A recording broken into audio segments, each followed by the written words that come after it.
I may not live to see our glory, but I will gladly join the fight. And when our children tell our story, they'll tell the story of tonight. Why has government been instituted at all? Because the passions of man will not conform to the dictates of reason and justice without constraint. Those who stand for nothing fall for everything. Men give me credit for some genius. All the genius I have lies in this: when I have a subject in hand, I study it profoundly. Day and night it is before me. There is a certain enthusiasm and liberty that makes human nature rise above itself, in acts of bravery and heroism. A well-adjusted person is one who makes the same mistake twice without getting nervous. Give all the power to the many, they will oppress the few. Give all the power to the few, they will oppress the many.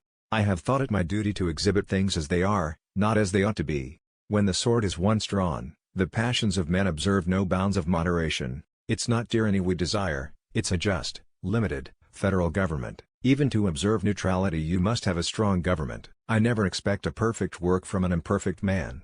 A powerful, victorious ally is yet another name for master. The Constitution shall never be construed to prevent the people of the United States who are peaceable citizens from keeping their own arms.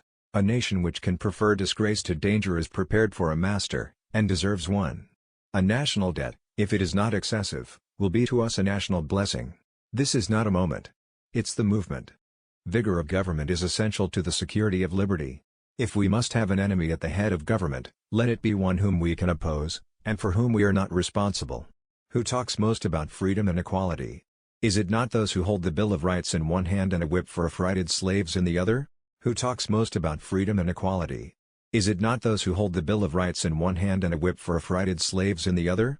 Constitutions should consist only of general provisions. The reason is that they must necessarily be permanent, and that they cannot calculate for the possible change of things. Men are rather reasoning than reasonable animals, for the most part governed by the impulse of passion. The inquiry constantly is what will please, not what will benefit the people. In such a government there can be nothing but temporary expedient, fickleness, and folly. Hard words are very rarely useful. Real firmness is good for everything. Strut is good for nothing. Power over a man's subsistence is power over his will. The effort that I have made is what people are pleased to call the fruit of genius. It is the fruit of labor and thought. The art of reading is to skip judiciously. Nobody expects to trust his body overmuch after the age of 50. The best we can hope for concerning the people at large is that they be properly armed. We must make the best of those ills which cannot be avoided. Men often oppose a thing merely because they have had no agency in planning it, or because it may have been planned by those whom they dislike. For in politics, as in religion, it is equally absurd to aim at making proselytes by fire and sword. Heresies in either can rarely be cured by persecution. To all general purposes we have uniformly been one people, each individual citizen everywhere enjoying the same national rights, privileges, and protection. My name is Alexander Hamilton. There's a million things I haven't done. Just you wait.